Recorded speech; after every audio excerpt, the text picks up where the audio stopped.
Right, and then I'll allow some time. Can we allow some time for questions? Yeah. So the session's almost 1 hour, isn't it? It's 50 minutes.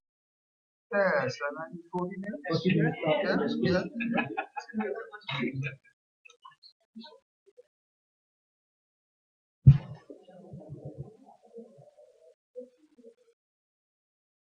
We might take the Q&A immediately afterwards, yeah, so that it doesn't get mixed up because they're sort of different topics.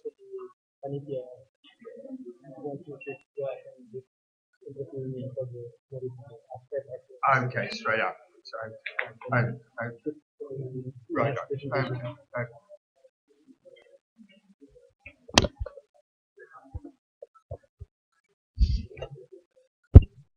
Well, fellow researchers, we're back on track again. So we have two speakers for this session, and each is speaking for around about 50 minutes, are allocated to these sessions. The first is Dr. Firman Witoelar, who I'm sure many of you, or most of you know, from SurveyMETER. He's the co-principal investigator of IFLS 4 and 5, and the wonderful news is that IFLS 5 is now up. The data are up and ready to use, just the last week, I think. Last month, yeah. So Firman will be able to provide you with information on that, and also, no doubt, answer questions that you might have on it. Firman himself, of course, is a researcher. He just doesn't collect data and organize it, but he also researches, and he's done a lot of work on published in international journals on health issues, household economics, especially issues to do with the elderly. He was a researcher at the Economic Growth Center at Yale and has worked at the World Bank. And his education was at Brown University and for his master's, and at Michigan State for his PhD. So he's in a terrific position to tell us about IFLS and especially perhaps IFLS 5. So over to you, Firman. Terima kasih banyak, Pak Chris. Thank you very much, and I would like to thank also the IDRN, SMERU, and Indonesia Project for giving me a chance to present the Indonesia Family Life Survey. So a little bit of the outline. I have 40 minutes. I have a lot of time to talk, so I'm going to talk about 40 minutes and then 10 minutes Q&A. So first, before I start talking about IFLS, I'm going to talk a little bit about a little bit of the background why family or household survey. So basically, trying to remember why we do what we are doing in these household surveys. And then I'm going to do the overview of the IFLS, and many of you here are actually already familiar with IFLS, and I even consider some of you are what I say power users of IFLS, having been published papers using this data. Then, so I'm going to talk about what's in it, what is in IFLS, what are the special features of IFLS, not only 5, but in general, what makes this survey a little bit different than other household surveys. Oh yes, it's an Indonesia Family Life Survey. Yes. And then I'm going to talk about what's new in IFLS 5. What are the innovations that we introduced in IFLS 5? And then a little bit of how to access it. What I'm not going to talk about is how to use it, because it's and everybody who knows that that's one of the challenges of using IFLS is how to actually start using it. It's a little bit challenging. If I have time, but I'm probably not going to have time, I'm probably going to talk a little bit about IFLS is, which is different from IFLS. So let me start by remembering talking about why we are doing this. Why are we collecting households? Why are we collecting household survey? Well, we know that in family, a lot of things happen in family. Life events, decision making are done in a family. People get meet each other, form a union, marriage, give birth, and child grow up, migrate, and then death. Everything happen in the context of family. And in family, there's also transmission between family members of health, either innate health to genetics, or also through investment of the parents, also education and wealth. And this happens within family. Labor decisions are made within family. So who does what, how much. People deciding between leisure and labor, where. And this will lead to sometimes lead to specialization within marriage, which could explain marriage premium, wage differentials, and so forth. And there are some researchers like Ririn here whose research area focus on these topics. So in family, there's also who made the decision, and this is all the whole debate about whether family is a unitary decision makers or is a collective. Family also act as a safety net during crisis, and also as old age supports. So we start talking about intergenerational family within a single household, for example. And more also important is family links with other households. The fact that there are non-Korean family that lives elsewhere, that still interact with the family, and also there's also non-family who actually live in your household. So these are all kinds of things that sometimes blur the definition of what is family and how we define family.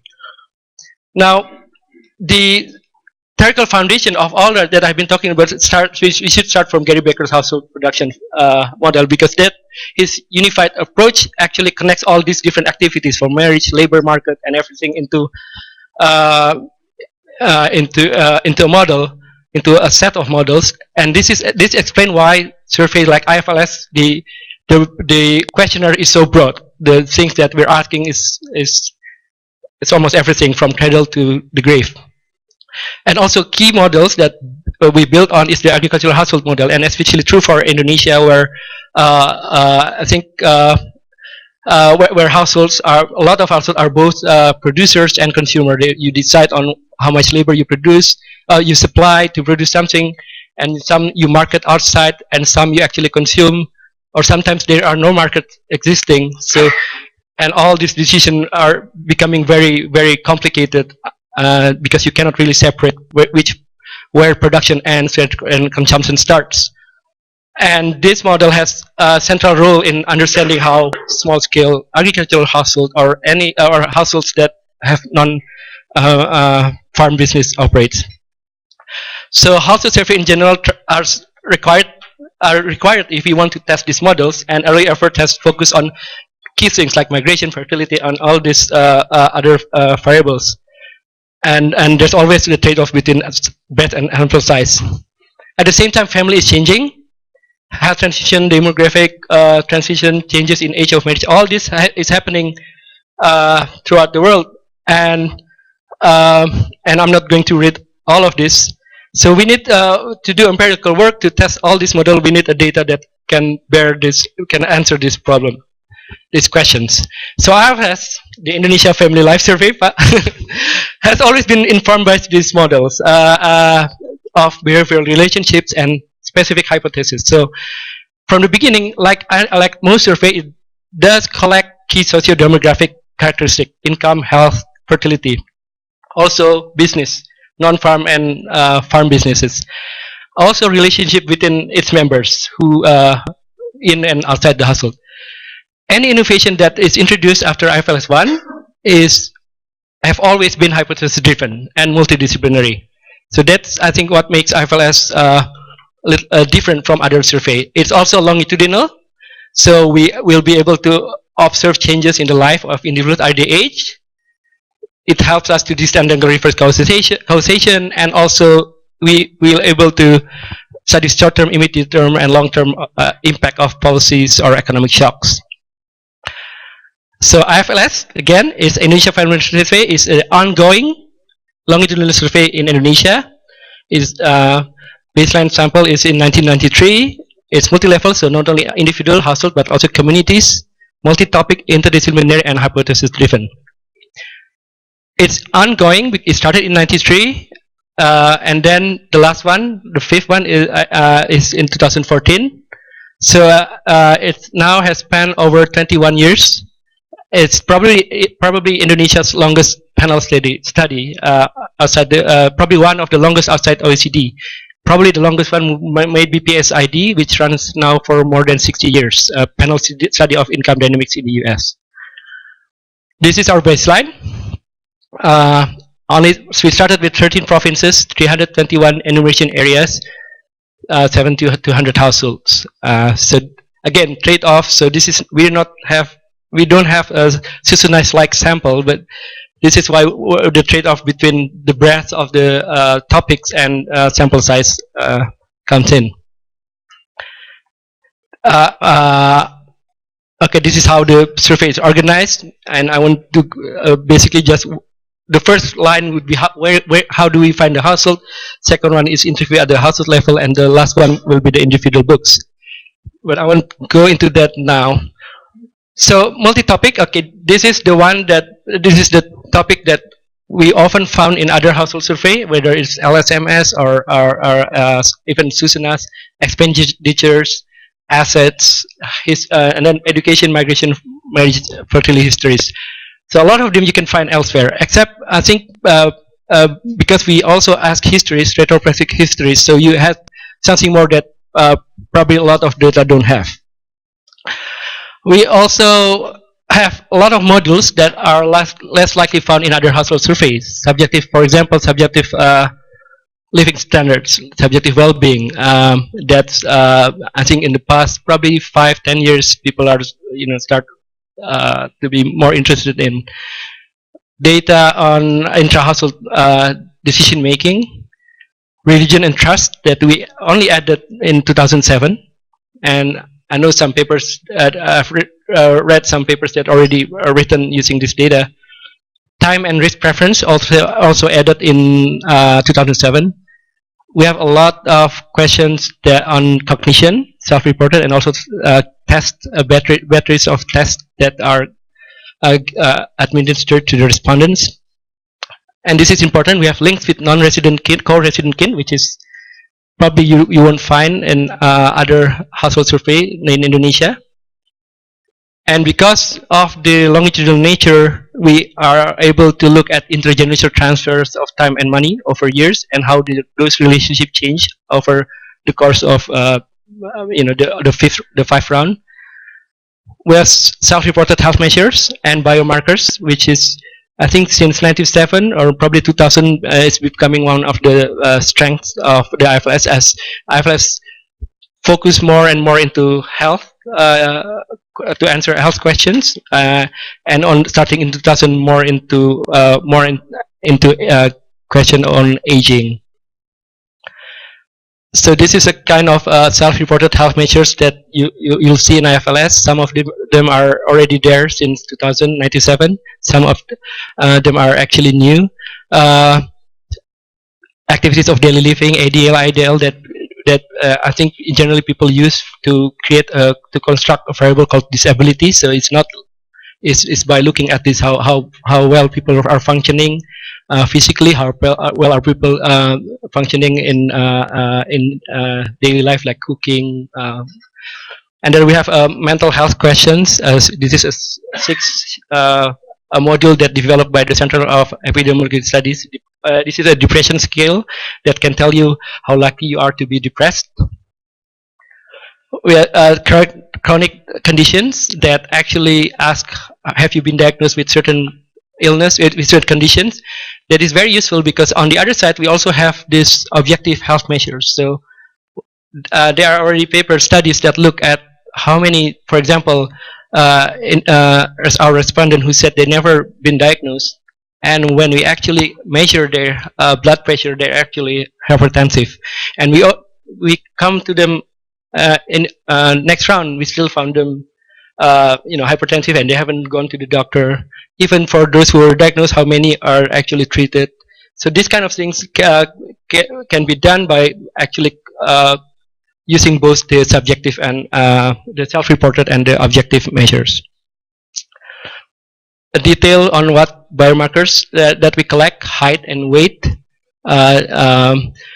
waist and hip circumference, and so stunting, wasting for kids, also looking at BMI for adults, lower leg length and upper arm length, which is useful to measure shrinkage if you are getting old, and that may correlate with socioeconomic conditions.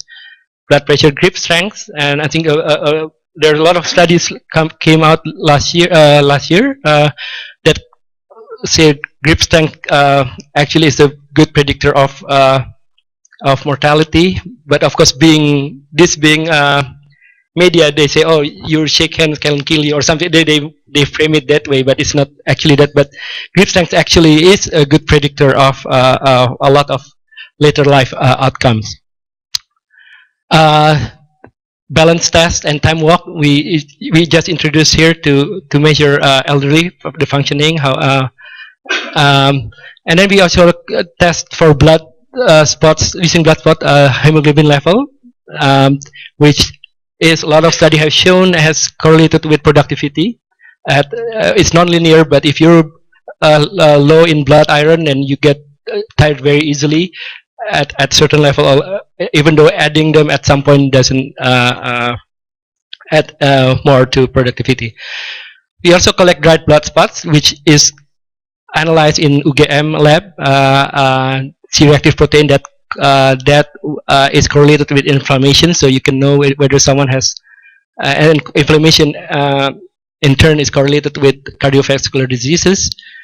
And HbA1c is new. It's a marker for long-term diabetes. This will be for this current wave. It's going to be analyzed starting next month. So the data is not out there yet for these essays. And lastly, in the health part, nurse health assessment. So this is our trained enumerators.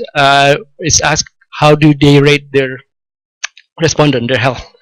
And actually, there's a paper I don't remember. I wish I remember what the name of the authors, who look not using Indonesia data but other data from other countries, that actually using all these biomarkers and also this nurse health assessment. This one actually one of the best predictors of later mortality or later outcome health.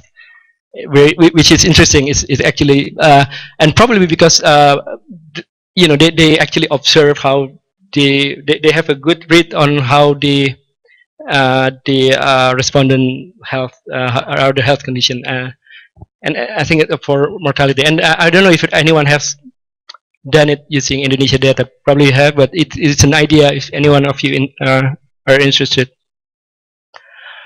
So it is always an afterthought talking about this, but this is also interesting, the community and facility survey part of the survey. So in the 321 communities, we also have a fieldwork, had a team of fieldwork to collect data on the first part would be similar to PODES, so basically village statistics, and actually in a lot of cases opening up village files.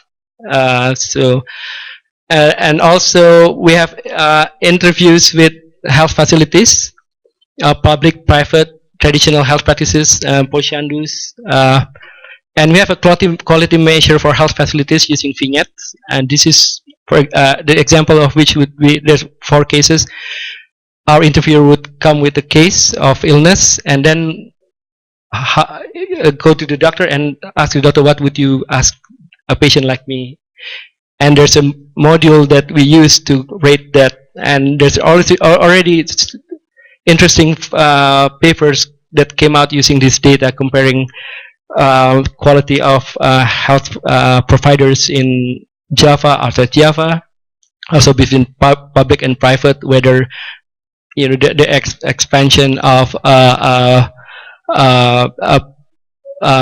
health providers actually at the cost of decrease in quality, and there's also someone already used IFLS 2012 to compare with on this question and compare the quality of health facilities with IFLS for 2007. With how so a lot of interesting things we can do here. Okay, I don't know why this is here, but I guess it has to come out somewhere. So just so who are, but yes, it should be probably at the beginning. So this is our funders. If you were wondering who fund this survey, it's so NIA and NICHD. Yeah, I think it should be at the beginning. They are our main funders, and DFAT for the IFLS 5. DFAT is also fund our fieldwork, and also the World Bank Group, the Washington DC. That funding comes from two sources at within the World Bank. So timeline. So preparation started in 12, so about 2 years before we actually went to the field, and a lot of that actually development in offshore instrument, trying to pilot, pre-test, and we had a lot of help with our international scientific committee, which also was also advising other surveys around the world. So fieldwork was started last year in September after 1 month of full training. So we have to, the training takes 1 full month for enumerators, and then we have to do it 2 waves because we have a lot of enumerators. And then right after the training, they go to the field. I can talk about this later if people have questions, or even after the session. And then by May 2015, we already stopped the main field work, and we start the tracking, which is, I'm going to talk to later, is one of the most challenging activities in IFLS. And this went on for 4 months until September 2015. By then, we already start data cleaning, and then starting October, November, we go full speed on preparing the data for public use. So that finally on April 2016, data are out, available for public free. So that's, I think, this was our goal, to get it out as soon as possible, and then we reached that goal about a month ago. So sample sizes, and a lot of this you can read in the documentation. But we started. I remember we started with 7,200 households, 16,000 individual interviews. But because every time someone moves outside the households, you get married, move, if they're within reach, and they will be tracked. They will be interviewed in their new location, their spouses and their children, and if the children have got married and also have children, they will be interviewed. So we have all dynasties of IFLS responders, which means that from 7,200 households in IFLS 1, by IFLS 5, the number of households we interviewed doubled. It's now 16,000 households and 50,000 individual interviews. Recontact rate has been our main strength, because the problem with longitudinal data survey is always attrition. Some people died. You can avoid that, so you cannot interview the dead, although you can get information about them. Actually, I'll show you how. And then some people, a lot of people refuse, and this really high attrition of refusal, mostly in developed countries, less so in Indonesia and less so in rural areas. But most of our attrition comes from mobility, people who migrate, especially the young and educated. So it's important to remember that all this attrition are selective, so it's not random. So it is a threat to our analysis as a longitudinal study to have a non-random attrition. So, but overall, we're pretty proud about the recontact rate of household and of dynasties. Although on the individuals, as you can see, a little bit lower, and especially if we start looking at age groups between 15 and 19 or 35, we lose more than the elderly because of their mobility. So remember, we start like this. These are 321 enumeration areas in 13 provinces, and 21 years later, because we follow them not only and sometimes to the neighboring provinces. So only 321 villages to begin with, and 21 years later, we are now interviewing in 4,600 villages.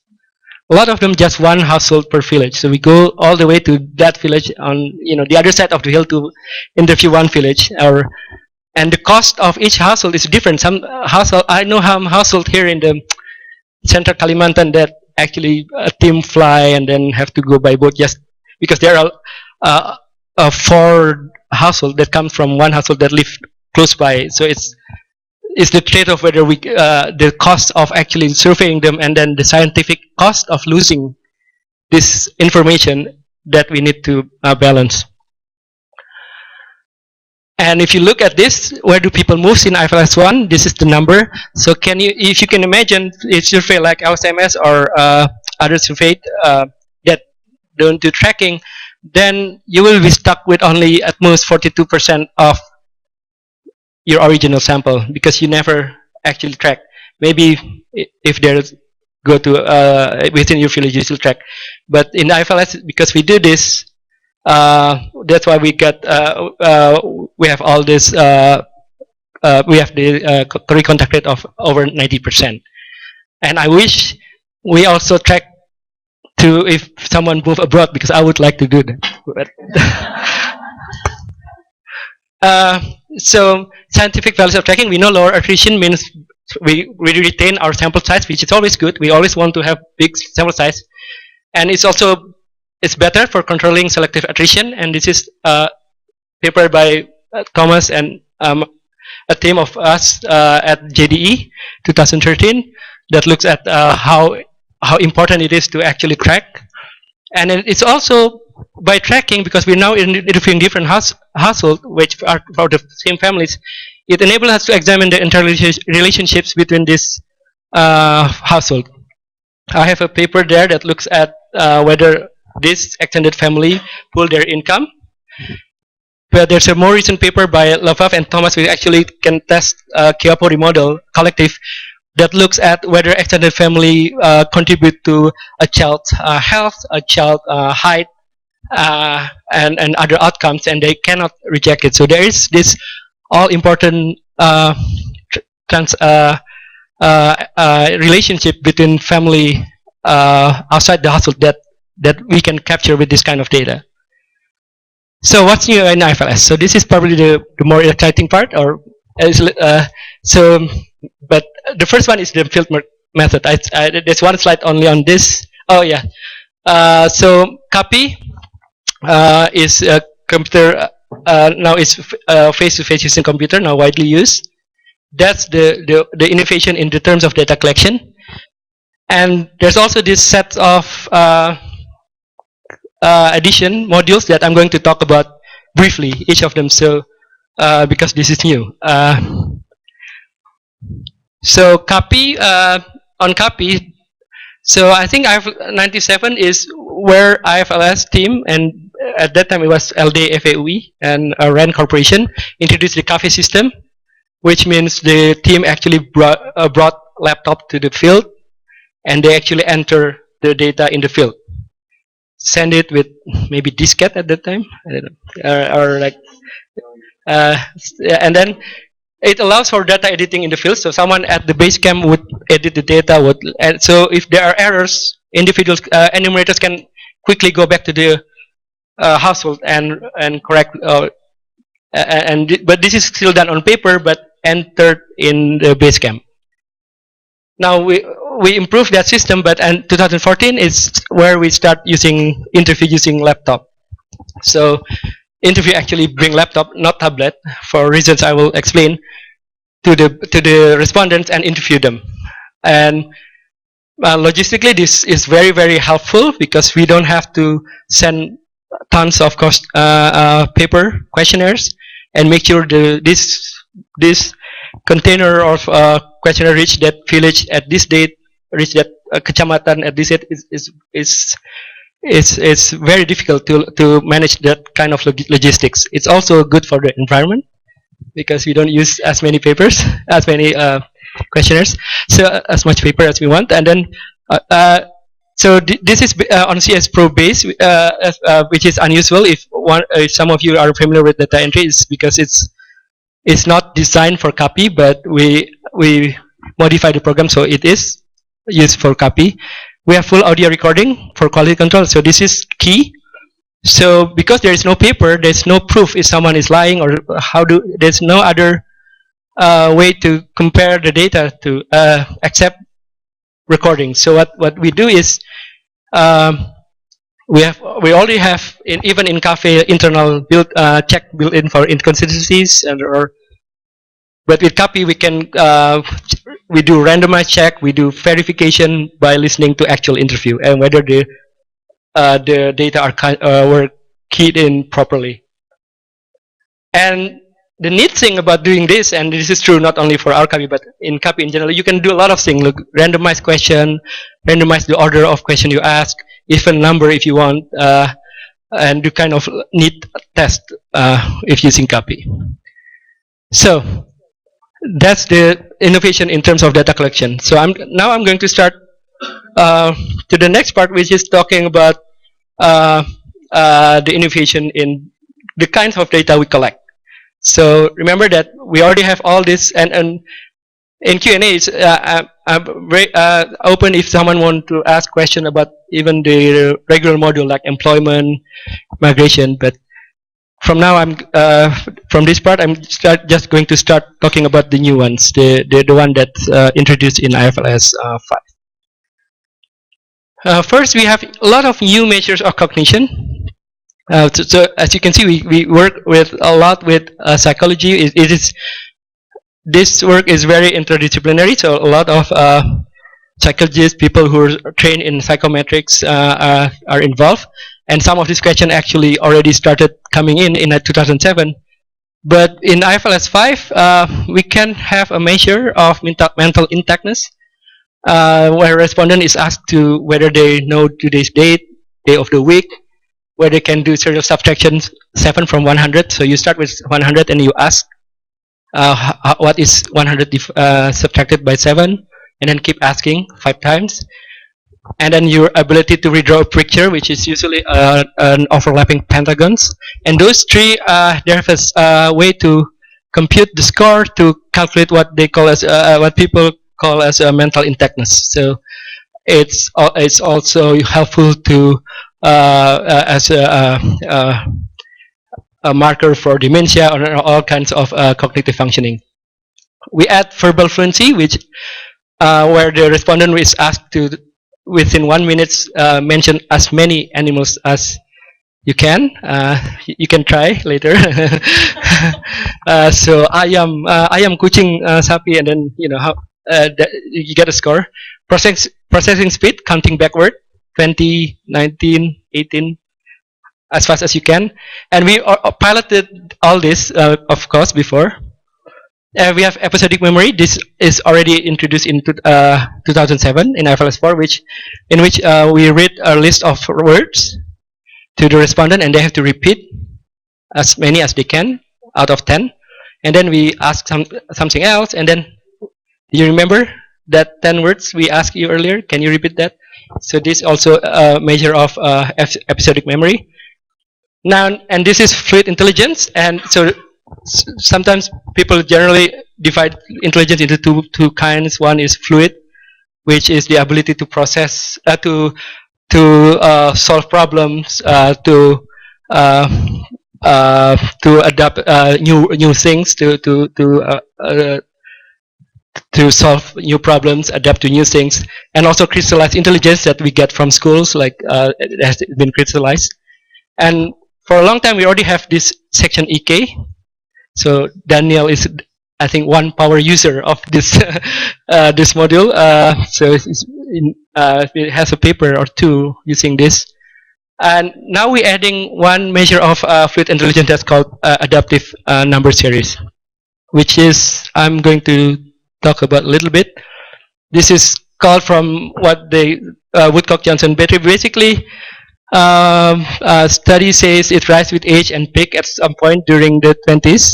So I'm way late for me now to, okay, and in the 30s for crystallized intelligence before falling thereafter in the US, but we don't know what in Indonesia context. So that's what the data is here for. So what adaptive means is, and this is very easy to do in copy, it's hard to do on paper. Respondent will ask 3 questions, and then depending on how well you answer, you will be asked the next 3 questions. So it can be easier or hardest, and then you can attach a score and the standard errors to that. So, for example, everybody will be asked this question. This is not the easiest set. This is the second to, I think this is the starting set. If you are able to answer all of this correctly, then you go to the hardest one. And if you only get one right, get nothing right, you go to the easiest one. So it's there are 3 blocks that you can go to from here. It really depends on how you answer. And from that you can add. We attach. So we get the results. We with the help of our colleague compute the W score. This is from Woodcock-Johnson score to actually attach a score for each individuals and the standard errors. So that's how and it's just calculated. So we just put it up last week. So if you have downloaded the data, I think now it has been updated, but before it wasn't there. So, and then subjective well-being. So we economists would not really have apprehension with, okay, what we want is not stated preference. What we want is refilled preference, and what is this? Does this help as anything? But again, past few years, an explosion in these measures of well-being. We always have this question, consumption adequacy, asking about, do you think you have in the line of, do you think you have enough to provide for your children's health or children's education? I don't remember what's the quite exactly, but that question. We also have introduced the classic happiness question: are you happy? Considered everything. Are you happy? Life satisfaction, job satisfaction, and this CSD, and these are all already there in 2007. And this year we introduced something that is called positive and negative affects. So what it does, so this is just, so when Kahneman and Kruger in, I think JEP, not JEL, trying to, this is their paper on measuring well-being, things that correlates, the correlates of high life satisfaction and happiness, and a lot of things there, like sleep quality, happiness, self-reported health, income, how they correlate with each other. And this one is, the effects is one of the thing that we introduced. And what it does is, so for example, life satisfaction usually make the respondent try to reflect on their achievement, life, their aspiration. Well, affect is more like the fluctuation of day-to-day emotions or feelings. So the kind of question, so it's developed on day reconstructed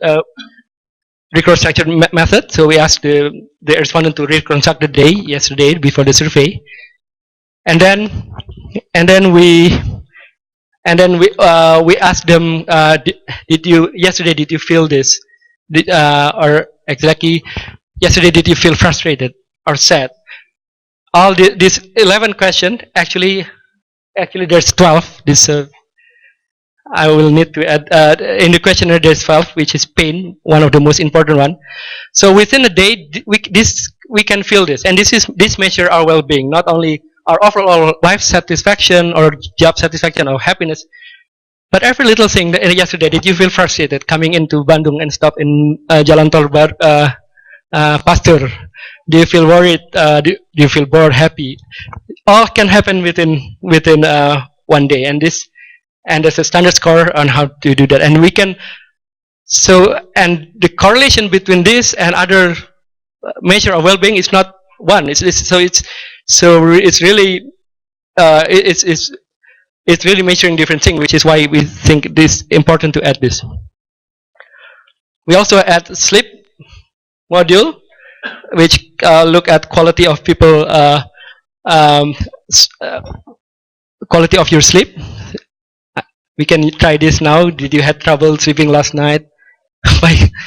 And then 5 is impairment from bad sleep. So again, the better way to use this is actually maybe putting accelerometer, like a device that strap in your hip or your ankle to measure how you daily activities. So this is all self-reported. So yes, the weakness of that all yeah. So time. No, just okay. Yeah. And then personality. This is important. And how it and we use this big 5 with conscientiousness. There's a C there, agreeable, and this measure and this correlates a lot with job market outcomes. Yes, this is the questions, and this is important. We ask about retrospectively about health and socioeconomic condition of people when they were young. The reason of which some of the respondent comes in a little bit late in our survey, so we don't have a complete history what or how their health were health and socioeconomic condition were in when they were kids. Okay. So risk and time preferences. This is not new. We asked this in 2007 already. That is risk preference, time preferences. Again, this is not a game. This is just we elicit this from this type of questions. And the thing about this is we already have findings, interesting finding from 2007 that looks at how it correlates with investment in your kids, with smoking, and then and the interesting thing is recent studies by this group of authors, Firman and Shah, for example, show that risk and time preference are different. Now we can actually test it because now we have 2 waves of data looking at the same people ask the same risk and time preference question. Other features that we have exit forms. So now even if you die, if our respondents die, we still get information about them. So which is from the exit form. So we ask about the people who were close to the disease, the latest health condition, activity in the last year before the person died. This is not as good as verbal autopsy that people are doing now to improve death cause of death method, but this is helpful. Unfolding brackets is a way to reduce don't knows. I can talk about this if people. It is very a little bit technical, but now we can have different multiple entry points for this. And we add legal entities, which I think is Acho have a paper doing on legal entities. When we ask about birth certificate, whether people have them, marriage certificate, national identities, why they don't have them, and so forth. So I'm winding down. So 21 years, what can we know? So after 21 years, we have some of them will have been interviewed 5 times, and we can look at the changes of the life of these individuals, how they age, when they whether they're stunted, and how for the stunted kids how they fare in the school, how do they go in marriage market and the jobs. And so transition into health. We also changes in family relationship, people coming in and out, and this intergenerational generation of schooling, health, as well as time of money. Whether parents invest in your kids for really investment, altruistic method, or they're expecting something back from the kids, something that or this we get from multiple science perspectives and in much more detail than you get generally from other data.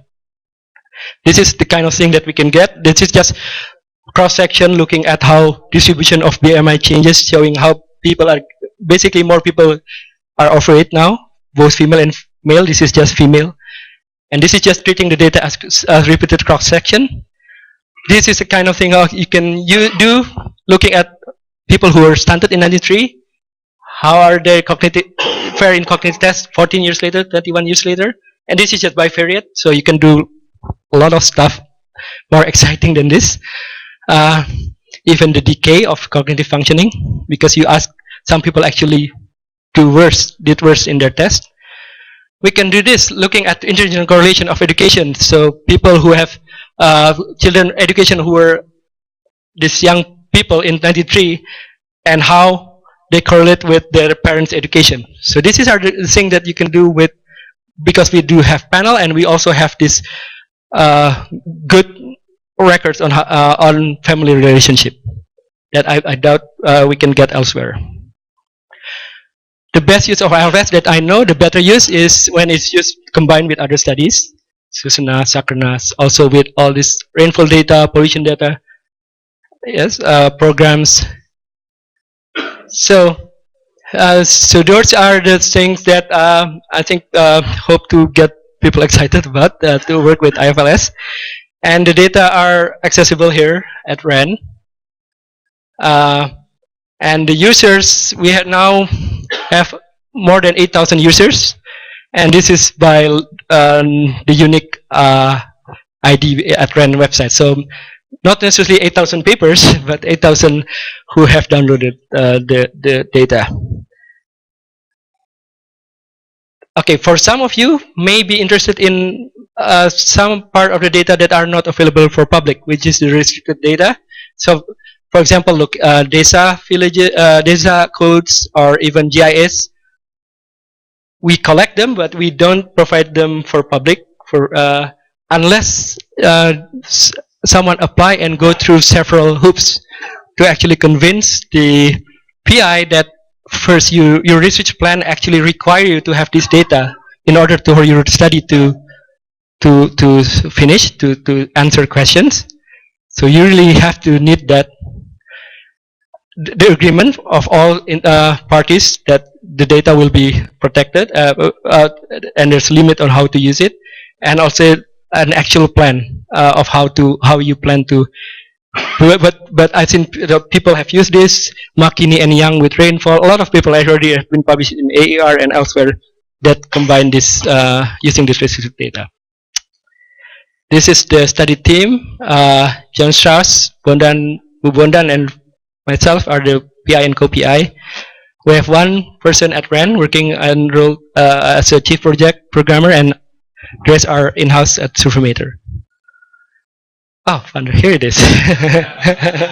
That's a reminder. Okay, this is our funders, and this is also another web page where you can where our sister survey all our aging studies.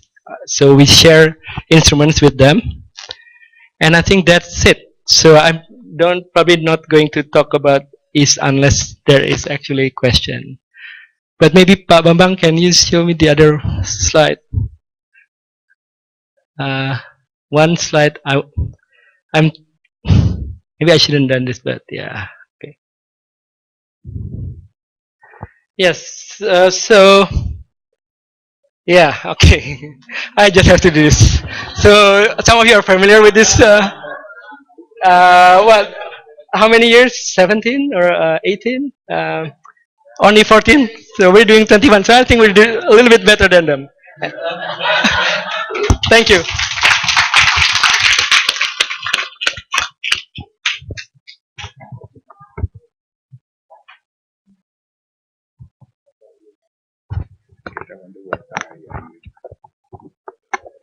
Well, thank you very much, Firman. Sangat lengkap. Very comprehensive. So we should pass it over. There's lots of questions. So please, if you'd mention your name and your institution, Asi first, and then Tajuddin, and then Pak Budi. Yeah, tiga. Yeah. Please go ahead. Yeah. Very fascinating. As a researcher, Indra Sari dari Asasujana. Ada beberapa pertanyaan, banyak sebetulnya, tapi tetapi 3 saja. Yang pertama, Hanya 3. nggak pakai ABC. Can I speak in Indonesian or is it has to be in English? Pak Asep? Wow, so I'm worldwide. Yeah. Thank you. There are 3 questions. First is that how much did Indonesian government use this very important and comprehensive result of the IFLS? And actually there is an A question. Is there any specific kementerian or department using these results? The second question is that why, how, who do you add the additional questions and variables? And the last thing is you add on the local government kind of set of questions. What's in it in the local government set of questions? Thank you.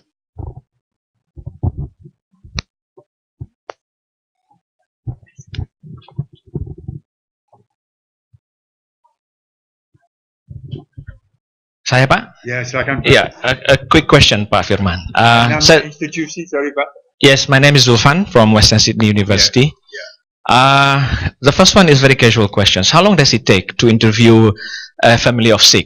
3 children, 2 parents, and 1 grandparent. So I'm wondering about that one. And second one, about the IFLS East. Does it cover Papua and Maluku? And if it covers Papua, does it mean that you reach the remote traditional Papuan people? I'm just wondering about those two. Thank you.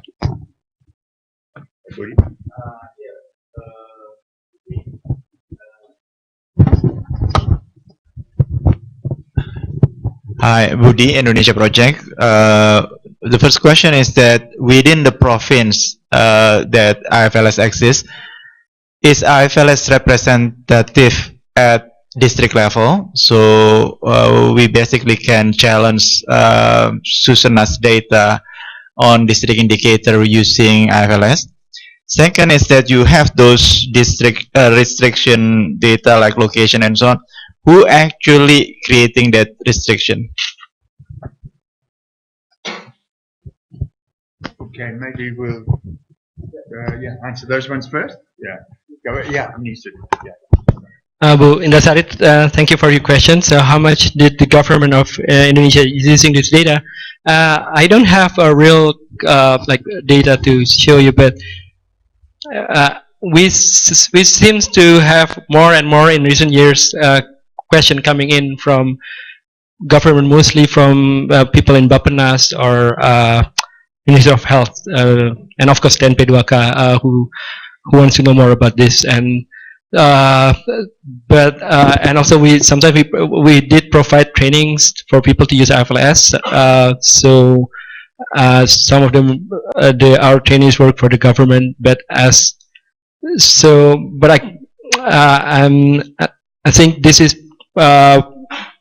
part of this is a group of people that we really want to reach out, and as part of that, and in July we plan to have some kind of launching where we already analyze the data, so not only like this, but actually showing tables, and which will be aimed to most government ministries and government institution.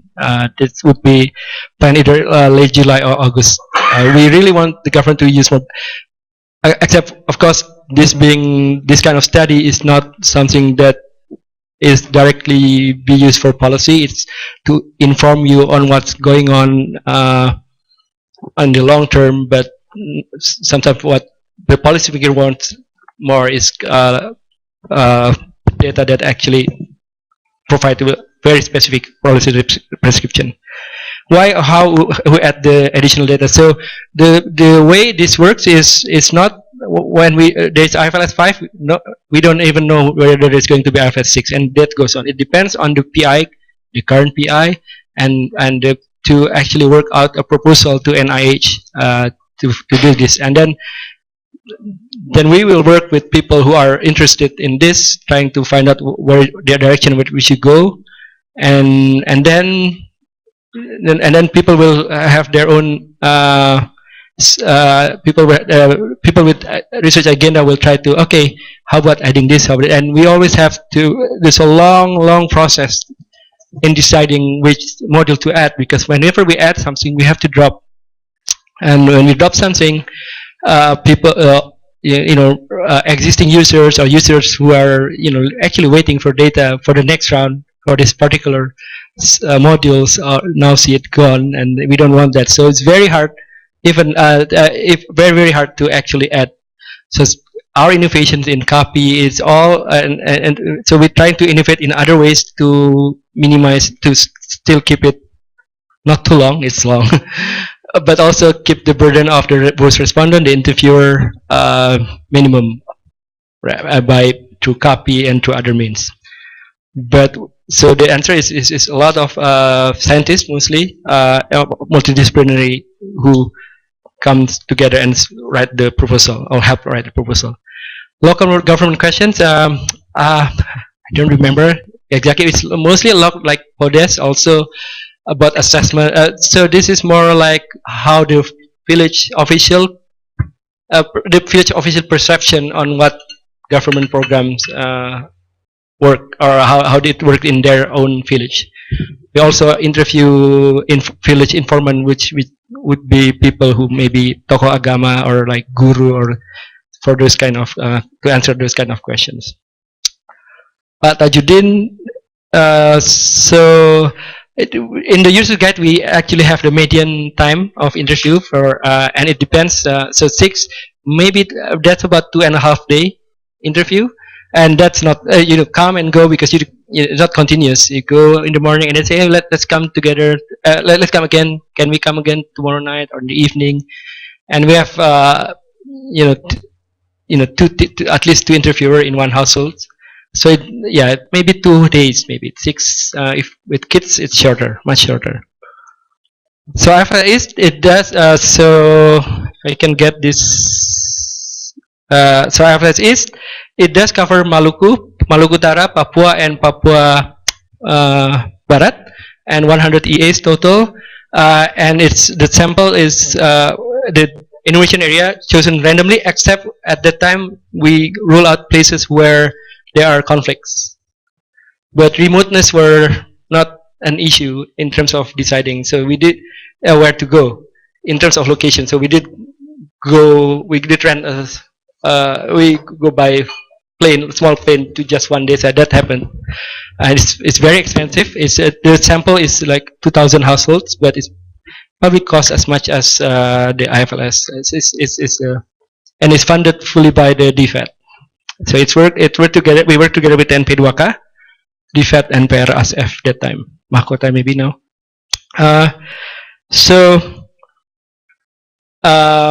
But in terms of, are we reaching indigenous people? I don't know, but data. I think the NP2K team look at the consumption module, and it's a little bit higher than what we would find in Susunas, or so I don't know what it says about the kind of people we found in IFLS. I haven't gone through that very closely.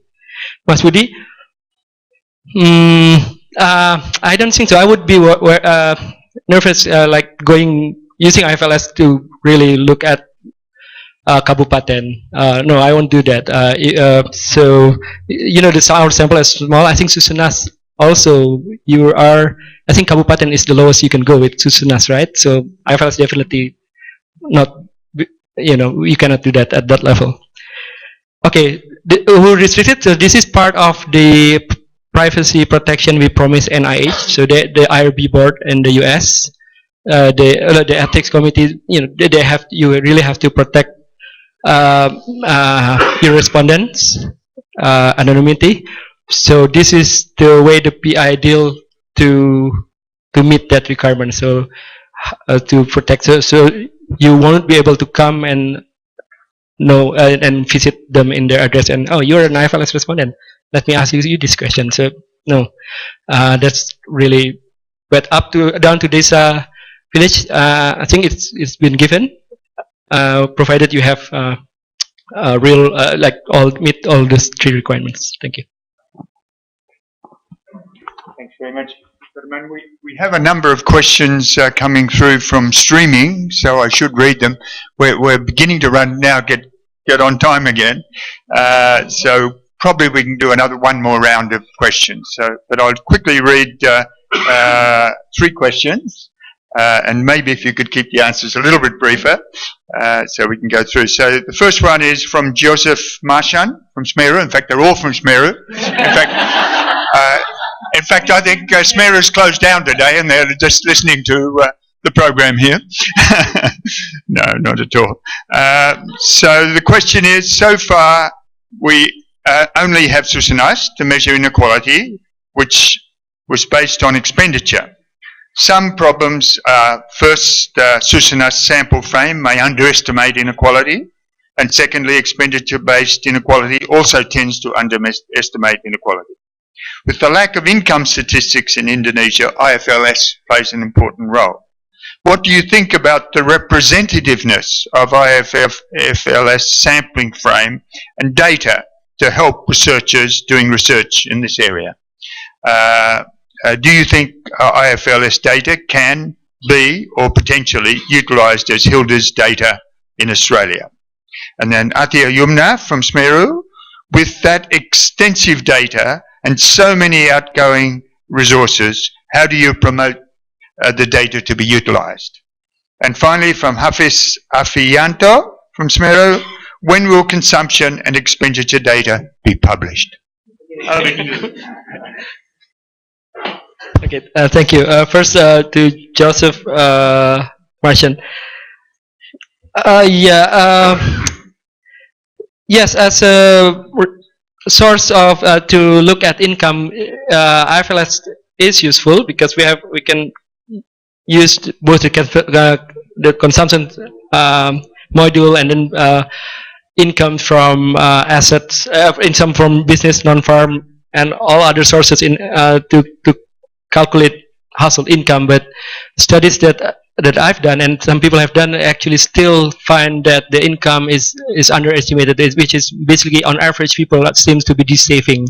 So it's hard, and this is true. And if you see the Angus Deaton classic household survey book says that this is a problem with measurement income. So we try our best, but we still also found that.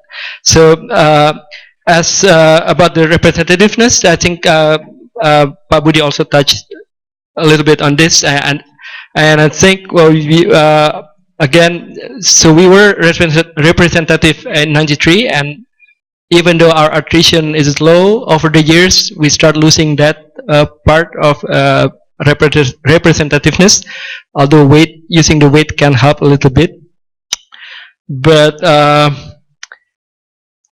yeah, I think a lot of people who use this, the IFLS, most of them are actually trying to tease out relationship that's hard, a causal relationship or long-term that's hard, or you cannot use using other household data set. But to be used as nationally or even lower than national, I mean to use Kabupaten or province representative data, it's not. I don't think we can use that without stretching a little bit. So Hilda, that's elderly survey, or it's household income. The Australian Hilda, one. yeah. Gee, I don't know. I should be familiar with it. I know I read about this, but maybe I can answer a little bit later if I. Yeah, that's right. No. I'm not. So, I'm sorry. For how do you promote the data to be utilized? Hilda, yeah. Oh yes, income. It's more like income labor dynamics or something like that. Household income. Oh, it's more like PSID. So yeah, I think this is. Yeah, sometimes I'm confused with the aging survey. Yeah. Then yes, I think this is one one way you can use it is we always think IFLS is comparable to at some point a BSID and also then with Hilda. In that sense, how do you promote this data to be utilized? So, well, I'm thankful that we are invited here to, and this really help promote events like this. Really help us to promote this data, and also we go to conferences like the earlier when the data were launched. We were at the Population Association in America in the US, and we have a booth. So we have a lot of users internationally, and we plan to do that something like that as I said in Indonesia, in Jakarta, end of July or early August. Also, we do training on how to use IFLS. We did one for CHEDS, UNPAD, and FAUE and World Bank Poverty Group, and then that helps people going. So that's how we try to promote the data to be utilized. Last question. We're not promising anything. When will consumption and expenditure data to be published?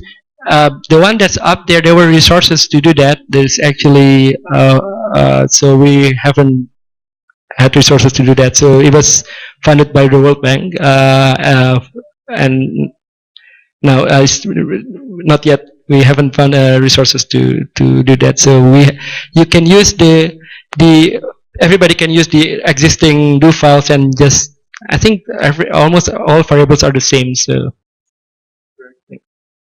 Great, Firman. Thank you very much. We could probably take 3 more questions, but just one question each. Just one. And please be brief. Pak Asep and dari Aceh barangkali. Jauh-jauh kok. Okay, silakan, Fit. Okay, my name is Fit Edrison from University of Indonesia. Just quick questions.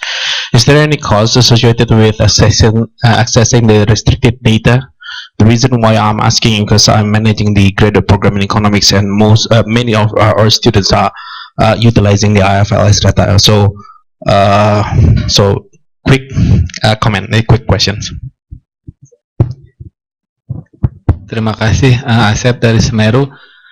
Pak Firman, given the long time to interview one household, do you give compensation or not to the respondents, and what are your considerations whether to give or not? And if we may know, if you give, how much the consideration? And in what form? Yeah. Sorry, I'm sneaking in a very quick question. How do you feel about using the IFLS compared to other countries, the sibling surveys? Because I have PhD students who are looking at comparing with other countries' IFLS with Mexico and social policy and poverty issues. Saiful. Terima kasih, Saiful dari Universitas Syah Kuala. Our friends from BPS has been talking about one data, and President Jokowi agreed and have been telling the ministers to use only BPS data. What's your take on that, Pak Firman? Karena dari jauh boleh satu lagi, Pak. The very short, very short. I saw some publication from Pak Firman's group on Aceh. Do you do any IFLS in Aceh? Thank you.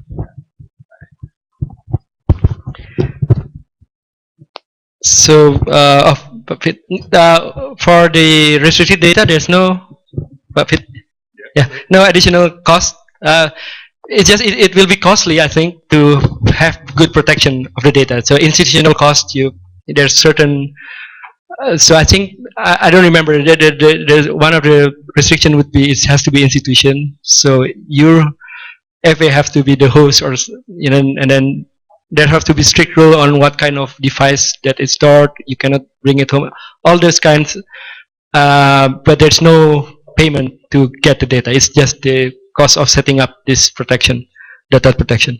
Pak Asep, we did, and it's nowhere near what I would think as a what the time lost. But I would say one household is less than 100,000.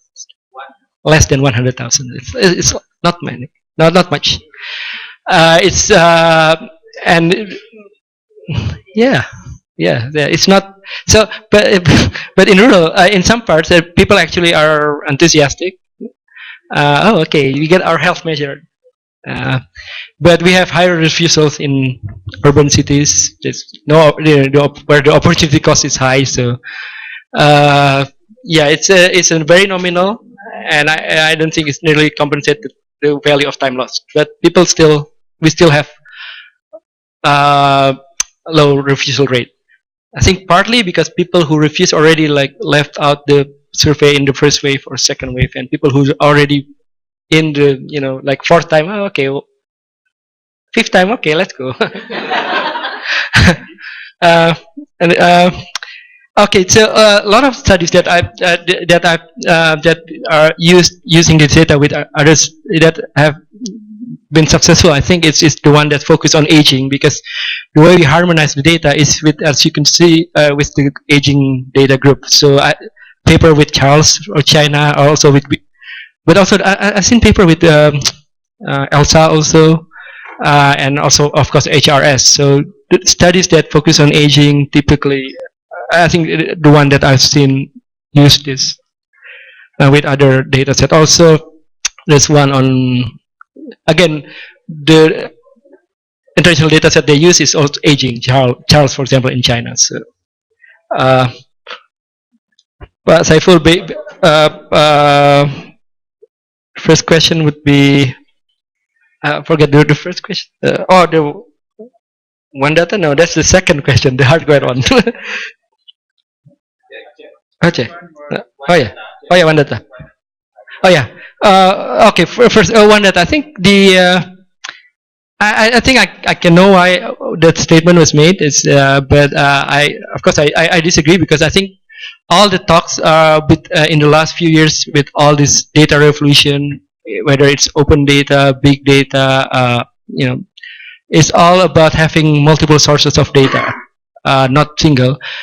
But the focus should be on improving the quality of each data, and also make, this is where it's hard, is making those data sets interoperable.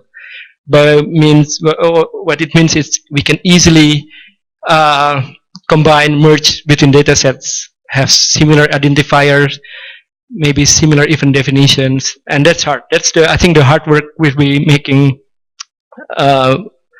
this agreement among all the data producers to go to come within that to meet that requirement. But yeah, so that's all I have to say about that. And in Aceh we have this STAR. So this is tsunami, the study of tsunami aftermath and recovery. So it went. I think in 2005, early 2005, after the tsunami, the SurveyMETER. I'm not involved in the project.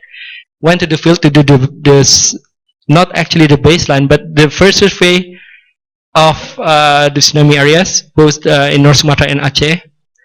And as the baseline, use the Susunas. So before tsunami, so you immediately get the before and after tsunami.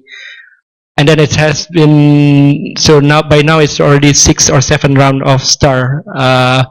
Some of the data, some of the papers have been published. The data I understand are not out yet for public. But that's one of the major study that we're doing in Aceh. I think we're through. Oh, everything. Yeah, I think we're through. Yeah. Okay. Well, thank you very much, Firman. That's a great presentation.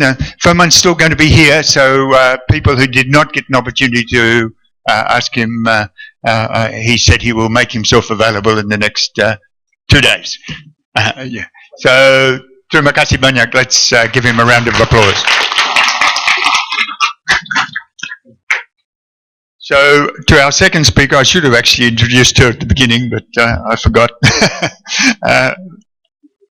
Yes, Firman has an interview now with SMERU. SMERU on the ball. So our second speaker is Lina Marliani, who's the Executive Director of JPAL, Southeast Asia, which is the Abdul Latif Jamil Poverty Action Lab. For those who don't know what JPAL is, I'm sure Lina will explain in greater detail. This is a research group that are aimed, international research group, as Lina will no doubt explain, that's aimed at improving the effect of social programs, and to do that by being better informed with the use of scientific data.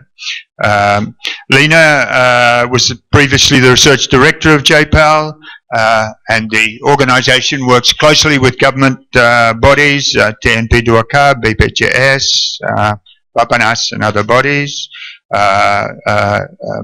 Lina herself has done master's degrees at the University of South Carolina in economics and in applied mathematics at the University of Twente in the Netherlands. And she's worked on the World Bank on poverty alleviation and PNPM programs. And today she's going to talk about the activities of JPAL and RCT, the randomized control experiment trials. So over to you, Lina. Thank you, Pak.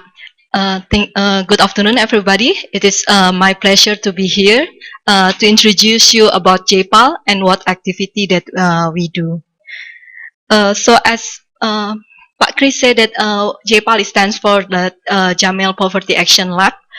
So every time I introduce myself, so I'm Lina from JPAL, they will think that I'm come from Japan Foundation. So, and then so we were established in 2003 under the economic faculty and MIT, and then we did like 3 activities. Like the first one, we do evaluation using randomized evaluation. Then I will go through like what it means by the randomized evaluation, and then also like we don't want to do like the evaluation or the research just for the sake of the research. We would like to actually distribute the finding of the research through the policy outreach. And also like we would like also to give the capacity building to other organizations about what it means by the RCT. And then our mission is actually like to reduce poverty by ensuring that policy is based on scientific evidence and research is translated into action. But the reality, policy is really hard to change. And then it could be, it's because like institutions have the constraint, and then evidence is often not available. And then all like people, the policymaker is driven mostly by the ideology or the instinct or the other things. And then how we can help to promote the use of the evidence? Is it by doing a good research? Is it like by providing the evidence? Like a bit good luck. And then what is the constraint for the why like doesn't evidence get integrated to the policy and programs? So there are 2 constraints we can see, like from supply side and from the demand side. From the supply side, it could be like there is a limited number of evaluation or research or studies. And then the evaluation or the research then been done is usually like published in a journal paper, like in econometric. Maybe like for the common people, like the non-economists, it's very hard to read the econometrics paper. And then and maybe then because like the evaluation is not summarized, maybe like what is the result of the evaluation, or it's not synthesized, or it doesn't capture the cost effectiveness. For the demand constraint, so it could be like political, administrative, technical, and time. And so how do like JPAL try to overcome this constraint? For the supply barriers, like for the randomization, for the evaluation, so what we do is like we are trying to provide the evidence through doing research. And our research is like we only do the randomized evaluation. And then we also would like to incentivizing the research for policy relevant input. And then we are trying to summarize the research, and then we also do the cost effectiveness of our research. So randomized evaluation, as you might know, like in this room, there are the bigger words like monitoring and evaluation. And there is like one part of the evaluation called the program evaluation. And this program evaluation, as you know, that there are 5 components of program evaluation. First is like the need assessment. You identify what is the problem. And the second one is like the program theory of change. You want to know how the program solved the problem. And the third one is you are doing the process evaluation. You want to know whether that the program is doing whatever that you are mean when you design the program. And the fourth one, this is what called impact evaluation. So you want to know whether that your program is actually achieve the goals. And then the last one is like you're doing the cost effectiveness. So randomized evaluation is one part of the impact evaluation. And then so why we do experiment? So when we are thinking about the policy design, we should like one thinking like we can do is like thinking like an engineer. So when engineer would like to solve the problem, they will try to make the solution use the models of the world. So they might create a machine. And then so but sometimes the machine doesn't, when they create the machine, doesn't necessarily the machine is working suddenly. It could be like the machine something wrong. It got heated and then blew up. So, but that's okay. Like as long as you learn from your mistakes, and then so that's the same thing with the evaluation. As long as like we learn from our mistake, then it could be like we can have a better way to do it. So the question is like, how do we know that we are learning the right thing? So that's why like we need a method that help us to learn in a scientific way. And then I would like to introduce you about the counterfactual. So when doing the program evaluation, so there is the counterfactual. So counterfactual means like what happened to an individual without the program. For example, like this workshop, like everybody is here, then you get the workshop from Mas Firman about IFLS 5. So you want to know like what happened with you if you didn't get the knowledge about IFLS 5. So that's called the counterfactual. So we need to have a comparison group that the difference only like whether that you get the program or you didn't get the program, but everything else is the same. So that's the counterfactual. So the problem with the counterfactual is like we cannot see it because we got the program and we want to know with ourselves if we didn't get the program. So how we see it like if we ourselves didn't get the program.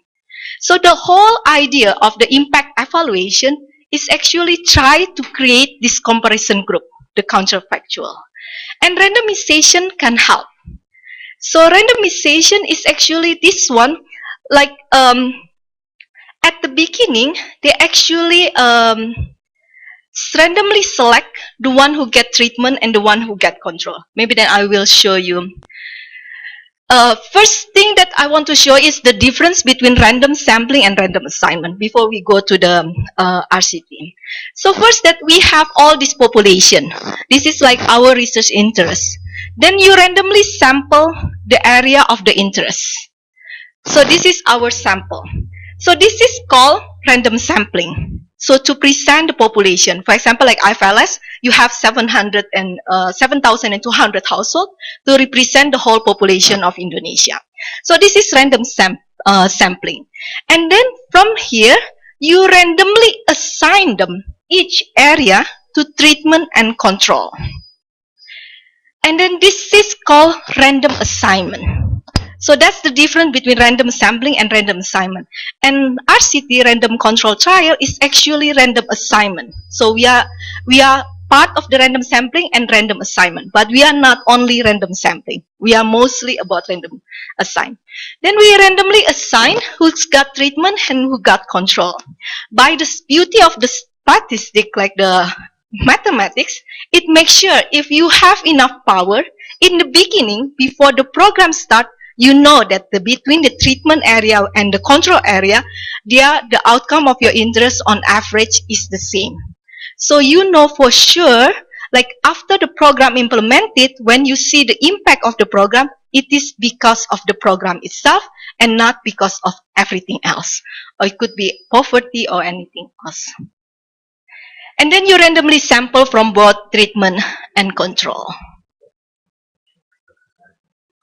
So that's about the randomized evaluation. So JPAL has the organization. We have done 729 randomized evaluation in 67 countries, and all in the 8 sectors. So we have agriculture, we have crime, we have education, environment, finance, health, labor market, and political economy.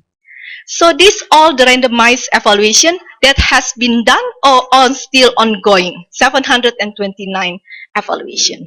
So that's the first activity, how to actually try to help with the supply barriers. The second one, we are trying to actually incentivizing research based on policy. So we don't want to do research just for the sake of the research. This is because like most of our affiliates is like their incentive is actually to do research for the publishing journals. But then as an organization, our incentive is like we would like to be research translated into action. So we incentivize policy research, policy relevant research. How we do that? So we are working with the government to identify the topic. And then we also do matchmaking by the JPAL staff. So if the government has a certain topic, and then we do the matchmaking with the JPAL. And then also like one of the biggest constraint is because of the funding. Sometimes it's very difficult to find the research funding. So we at JPAL as the organization, we are trying to secure funding to post, there are 3 purpose why we want to secure the funding. The first one is like we would like to make the researcher feel secure. When they do research, they know there is some funding that they can apply for. And second one is like for us to actually identify whether there is the gap in the literature. For example, there are so many literature about the primary education, but it's very still few about literature about the post-primary education. So then we create an initiative then so that the researcher can apply if they want to actually do research about the post-primary education. And then also like we want to make sure that the researcher do the research based on the policy topic. So this is all our funding initiative. Mostly they are funding about the pilot project. So then when you want to identify whether that is actually can be randomized or not, then you can apply for the pilot project for this certain funding. And then also, as I mentioned, we have like 700 evaluation, and then all this publicly in our website. So our website is povertyactionlab.org, and everything is there. So not only the research paper, the working or the journal, but then we also make a summary. So our summary usually is 2 pages, back and forth. It consists of the background of the evaluation, the intervention, and what is the result. Usually I only see that this or string. I only read when the paper, I usually read the title and the abstract and the result at the end. So this one we are trying to make easier for the policy makers to read our paper. And then also like this one, like what we call that, I said the 2 pages is we call it briefcase. So all the finished study who are already published in journal, then there will be a briefcase. You can download it in our website. If the study hasn't done, there will be an evaluation summary in the website. It consists of the background of the study, the intervention, and might not be the result yet. It's because the study hasn't finished. And then also like we are trying to synthesize all the funding. So the funding for the finding from the research. So we have 8 sectors, and we are trying to see like what is the general lesson learned in agriculture, in education, in health. So this one like we call bulletins. So for example, like here there is like 2 bulletins. There's the targeting for ultra poor. This is like based on our evaluation in 7 countries, and we are trying to see what is the lesson learned from the targeting ultra poor. Or about microcredits. So microcredit, what is the general lesson learned from the microcredits? And then we try to create the bulletin, and then we are trying to compare it. See, so we have like 7 studies, and then we want to see the outcome. It seems that from our studies, the microcredit is actually, there is no impact in household income. As you can see, for the household income, for all the study, there is no impact for the household income. But there are mixed impact in other things. So that's one thing that we also provide in our website, and you can download it and see it.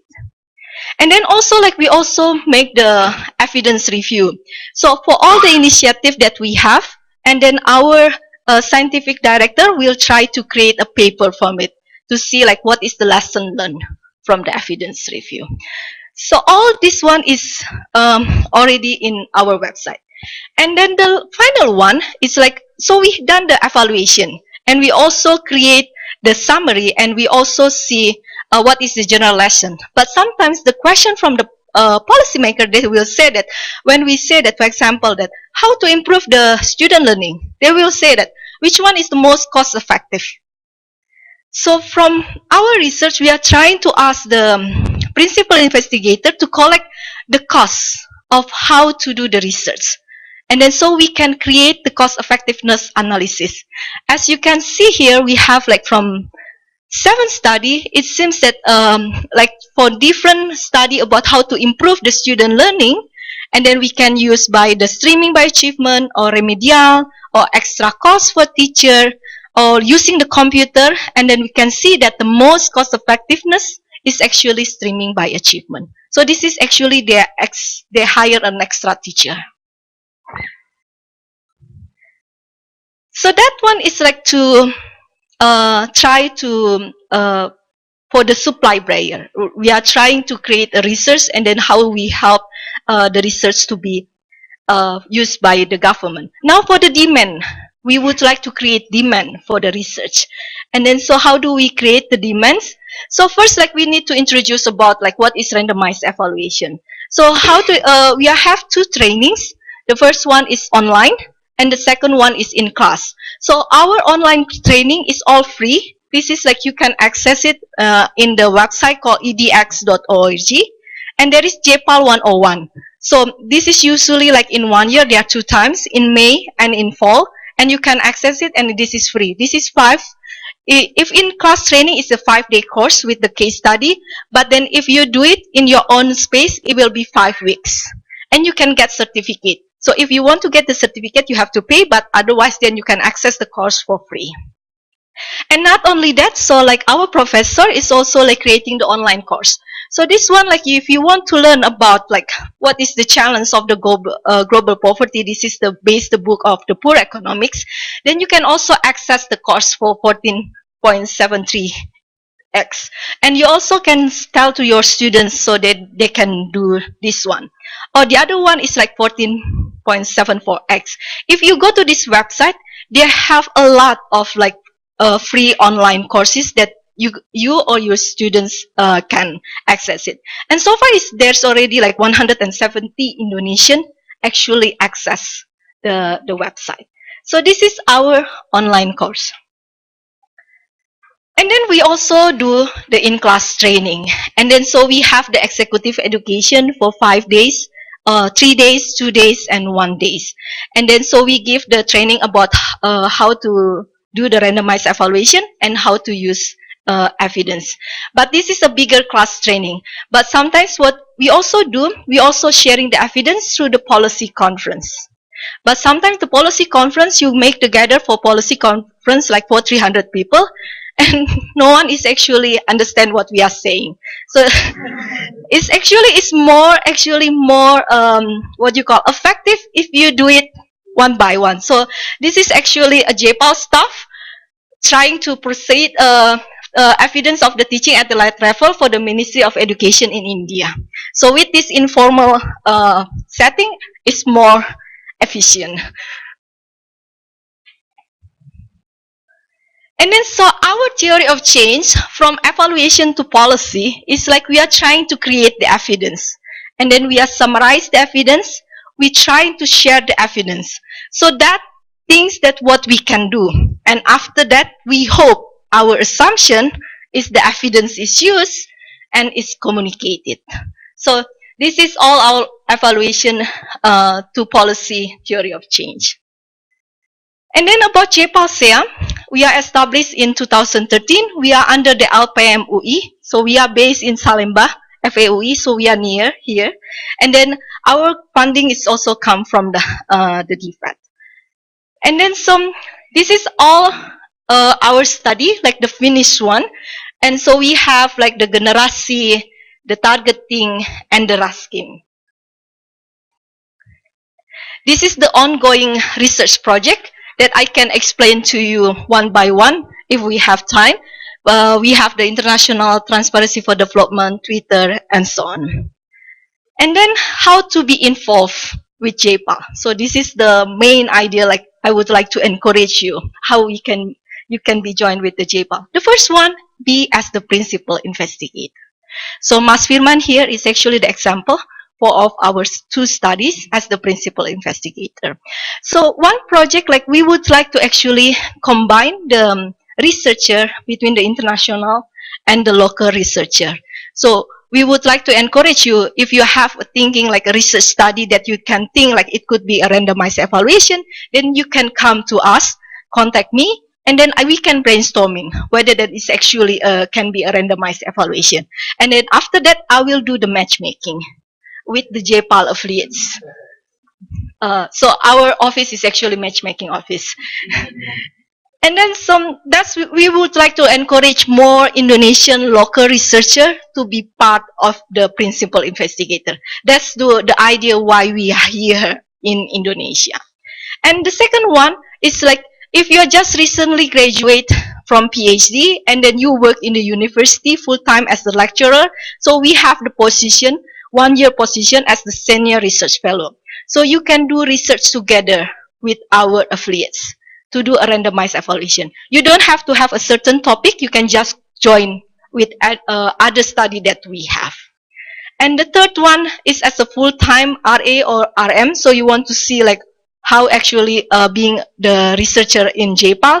So there is you can tell to your student there is the opening for the RA or the RM position, or as the intern. So we have the intern like every year throughout the year, and usually like we accept like 2 to 6 interns, depend like whether that is the high season or the low season.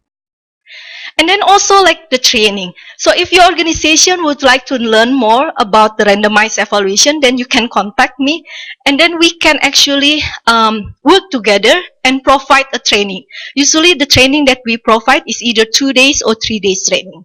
Our next training will be with UI in August. Ji Samsu, 2, 3, 4 August.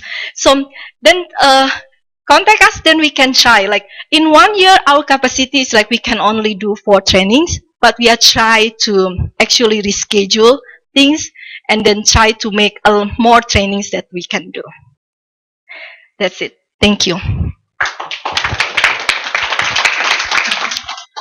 Thank you very much, Lina. Okay, so Lina's in the business of matchmaking, and I'm sure there are many people who would like to be engaged. So questions or comments from the floor? One. Pak Asep lagi? 2, 3. All right. Okay. Please, yeah. Come on.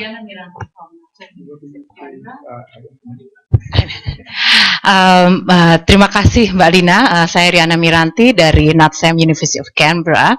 It's really interesting presentation. I've been actually really want to learn about this randomized experiments. I just would like to ask you about whether in the process of this method, did you actually do the external validation? I mean, like when you summarize the evidence, right?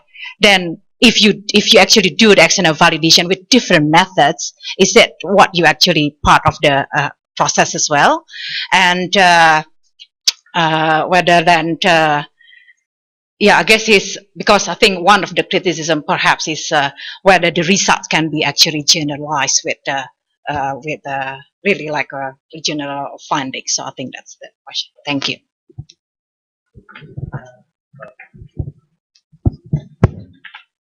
Thank you, Asep again from SMERU.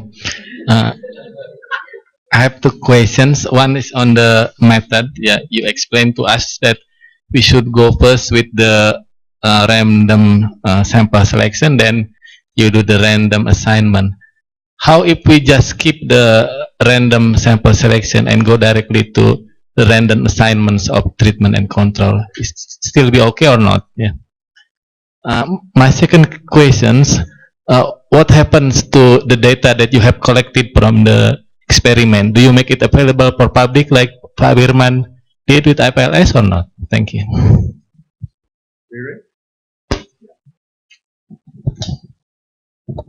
Hi, I'm Arian Utomo from the Australian National University. I have two questions. The first one is whether you have any tips if we're interested in using RCT in our research proposal, how to get past the ethics committee, particularly in Western universities, in particular because we're doing work on social intervention involving vulnerable population. So apart from arguing that this is a needed method to achieve rigorous policy evaluation, have you ever come across any challenges from ethics committee? And the second one, on what level do you have the treatment and control group? Is it by family or is it a village level differential? And how do you deal with informed consent as well? Because those are the questions that I would be likely to get. Thank you.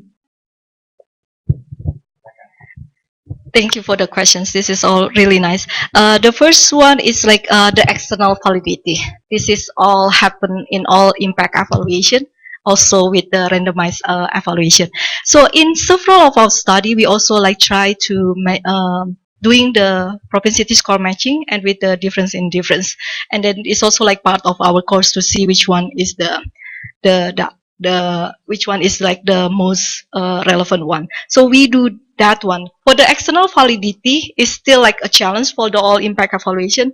So when we do the study, when we choose the selection of the sample, for example, like in Indonesia for the for example, like the targeting study, like what we are trying, we choose like one from Java, one from the Sumatra, one from the Eastern Indonesia. It doesn't solve the like the full external validity, but we are trying to minimize the external validity. And then from Pak Asep is about like you're absolutely right. We can go directly to random assignment. You don't have to do the random sampling first and then do the random assignment. You can have the whole population that you already set up, and you can randomly assign which one get the treatment, which one get the control. And then so this one doesn't have to be represent for the whole population. And then also for the data, usually like the data that we collected, like after 2 years, it will become public in our website. So if it is not public in our website, you can contact the researcher themselves and ask for the data. But usually like the data like funding by the donors that will ask for the public, it will go public in the website. And then for the ethic committees, so this is very interesting. All our study have to go to ethic committees. So none of our study, and that's the big challenge. So before we start an evaluation, we have to have these ethic committees. So if we have 4 principal investigators, and we have to apply to all 4 if they have the ethic committees. And then so usually the way that we actually can be accepted to mention the risk and how do we minimize the risk. So that one.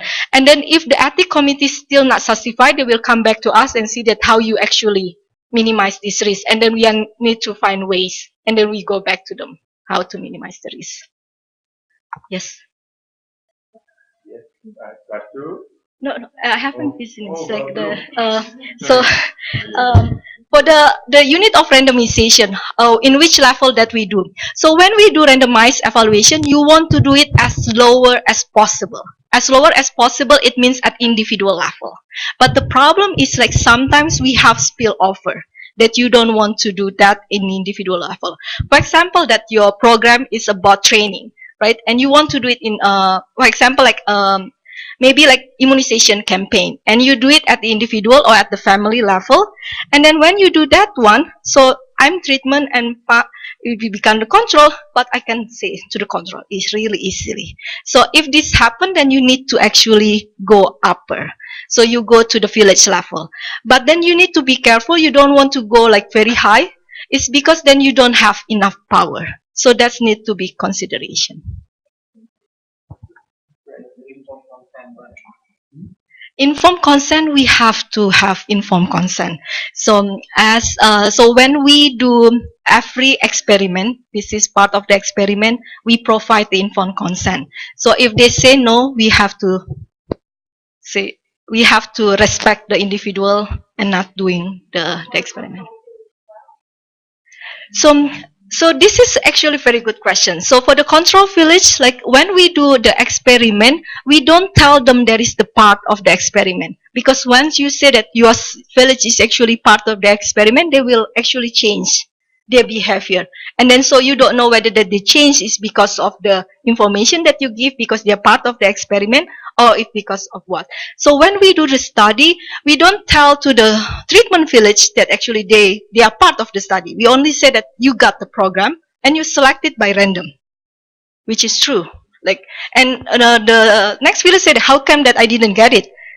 You randomly select not getting the treatment. So like that. Okay, we've certainly got time for another round of questions. So one here, Sarah, and in the middle there, who was it? Saiful lagi and Pak Budi. Empat. Maybe satu-satu ya, questionnya ya. Please. Thank you. I'm Fiona Yap at the Australian National University. I was actually surprised by your response to the external validity question as well as the generalizability question, because we do know that experiments set up are based on primarily to ensure internal validity, but the external validity is from repeated experiments as well as from the statistical significance. So it's like a question regarding surveys. Nobody asks why is your survey externally valid, but actually that is just as useful a question because it depends on the representativeness of the sampling. Well, in experiments, it's not based on the representativeness of the sampling. It's actually based on the randomness of the sampling, the randomization. So I'm always curious because that's a repeated question. And in terms of the training, I was wondering if you emphasize the fact that the generalizability really comes from, first of all, the repeated samples, but also from the statistical significance, rather than to take the apologetic stance, which is, oh, well, we know. And actually, we don't know that it's not. In fact, most experiments are much more representative, more robust, and more rigorous than surveys. Thank you.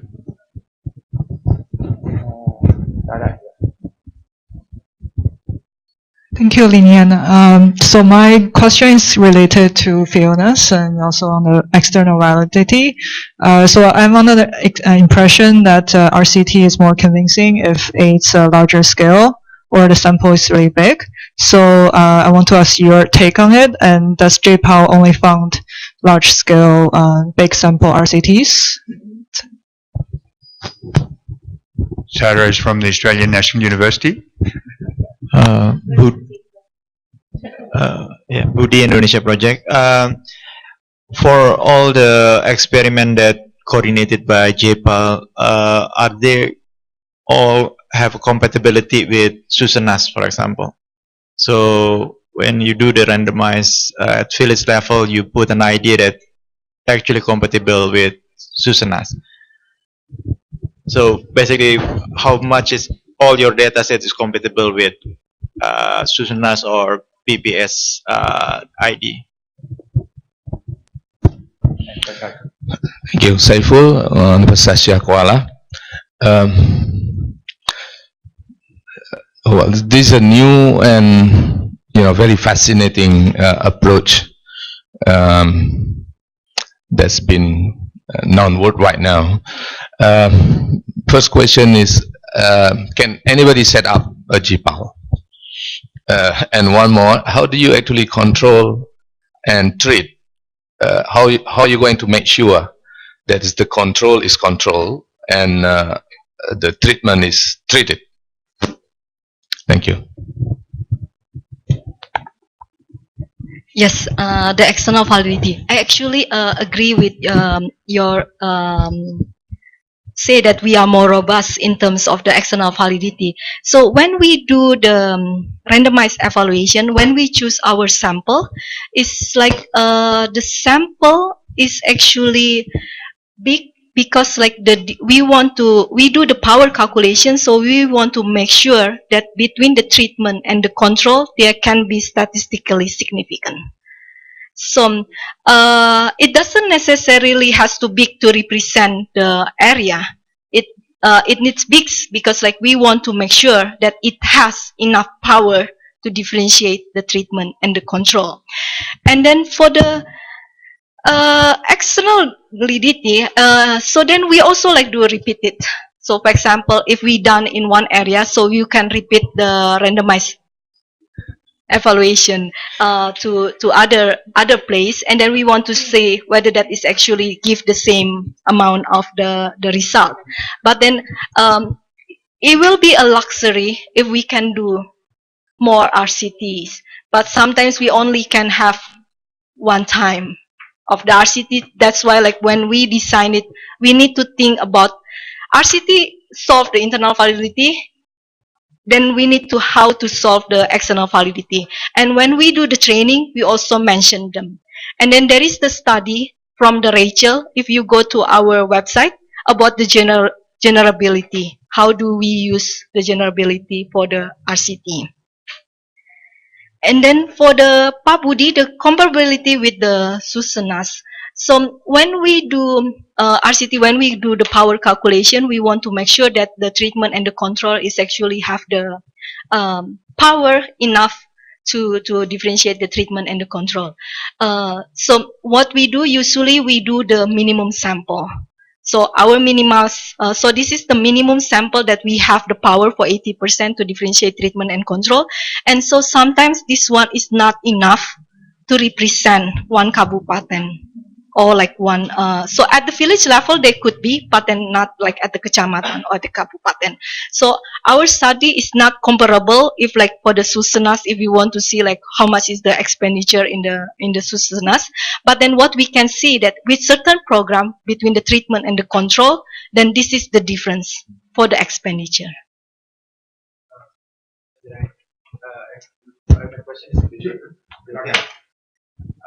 My question is that, for example, if you sampling several village, then you keep the BPS village ID. So then we can always connect it with other source of data. Yes. So we use like when we have the village ID, we use the same as the BPS. But unfortunately, during the past 2 years, BPS doesn't give us in the PODES data. So that one is like our like the tricky part.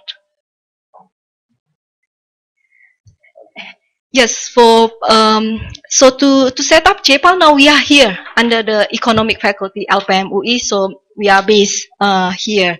And then so how to make sure control stay control, treatment as treatment. So that's the real challenge in the field. So like doing the randomized evaluation, you want to make sure control didn't get treatment still get treatment. So how do we make sure this one, like we go to the field a lot, we coordinate with our partner, we want to make sure. So if our partner, for example, like an NGO, then we want to make sure the NGO knows that you cannot go to the control area where should not get the program. You only can go to this certain area. So, but sometimes if actually like for the international project, for example, then there is the info sharing about like the placement agency companies. So we do it at the village level. So the village, there is the village treatment, get the information. There is a village control, didn't get the treatment. So we only go to the village treatment. But if our information get leaked to the control village, we cannot we are trying to minimize this one. For example, when we are trying to look like the population, then we are trying not for the village is not neighboring to each other. So we are trying to have more distance. But if actually like even though like if more distance they got leaked, then during the end line we are trying to capture that one. How much is how big is the spillover? Thank you very much. I just have one question. JPAL Southeast Asia, what does it actually mean in terms of other country participation within the organisation? Good, thank you. So we are JPAL, usually like we represent on the regional. So for the research, we are still focused on Indonesia. But then for the training and outreach, we are more the region. So we do training in Singapore, in Thailand. And then also like when we also do training, for example, research, like evidence in research, then we are doing in the region. Have time for one or two more questions if there's anyone that really would like to ask. Okay. Asep and Zulfan. Yeah.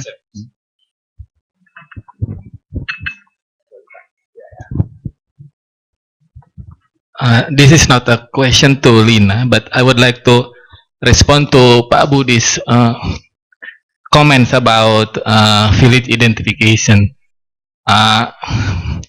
We have experience now with BPS data that now when we buy data from them, either Susana, Spodes or anything, they don't provide us anymore with village identification, kecamatan identification, and urban-rural identification. This makes our life very hard. Yeah. We have tried to argue to them that this is wrong. They should put all the variable back into the data set. Their argument is that they don't want people to misuse the data by creating statistics at the lower level, at kecamatan or village level, which is not representative. But that's not BPS responsibility. So I just would like to ask your help here, everybody, because if we just ask alone, talking to them, they wouldn't listen. But if everybody talks to them that this is wrong, they should put all these variables back into data set, I think they will hear us eventually. Just my himbuan, Pak. Thank you.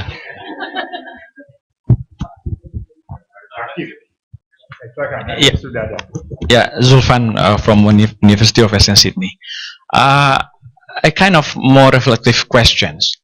RCT is relatively recent in linking poverty evidence-based policy making, something like that.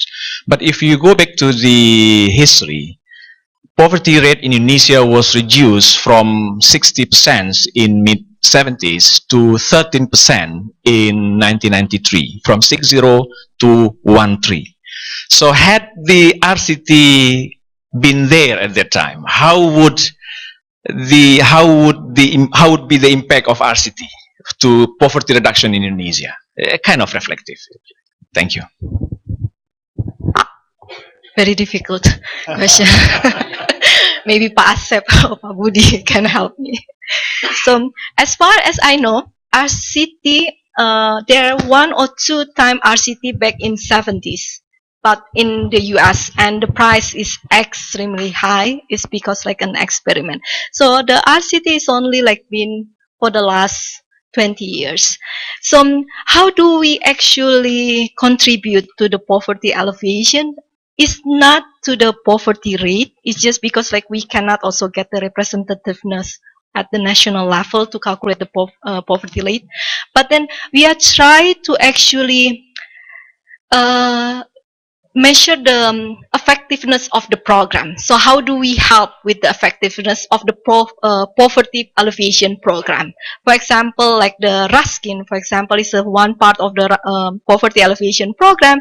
And then we say that how do we use RCT to better design the, not better design the Raskin, it's like how to actually better target it, the Raskin. That's like one example that we can do by the RCT. And then also like we also have the our study called the targeting studies. So at that time like the BPS and Bapenas is like they got claim like so the community say that they knows how to identify the poor people, and BPS has their own rate how to identify the poor people. So what we can do is actually we can so we can see which program, which method is actually most better targeted. Is it like the BPS program or like the community program when they define themselves as the poor, or the mixed method? So we do that study. So that's how we help with the poverty. It's not with the rate, but then how to be better for the program, poverty program alleviation. Well, thank you very much, Lina. You've done a great job, yeah? And we're exactly back on time.